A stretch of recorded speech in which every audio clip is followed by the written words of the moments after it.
Тажикстанда кече 17 май күнү кечинде коронавирус менен ооругандардын саны 1524 адамга жетти.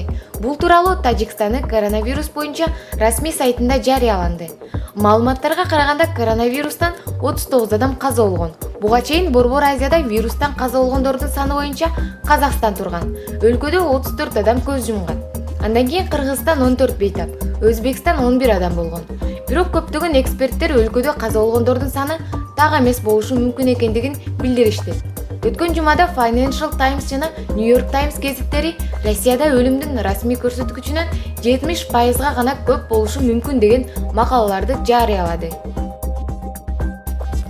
Бишкек шаарындагы түштүк магистралда жол кырсыгы катталды. Учурда окуянын чоо жайы такталып жатат.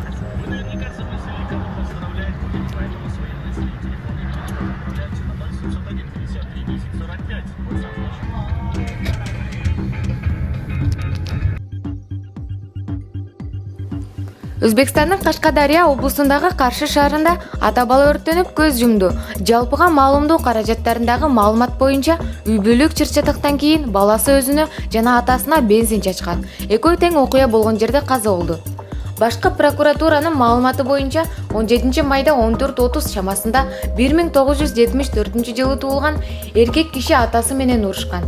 80 жаштагы атасы биринчи топтогу майып деп каттоодо турган. Окуя күбө болгон үй бүлө мүчөлөрү 2 жаштагы бала, аксакалдын келини жана чырды токтотууга жардамга барган туугандарынын бири ар кандай деңгээлдеги жаракат менен ооруканага жеткирилди.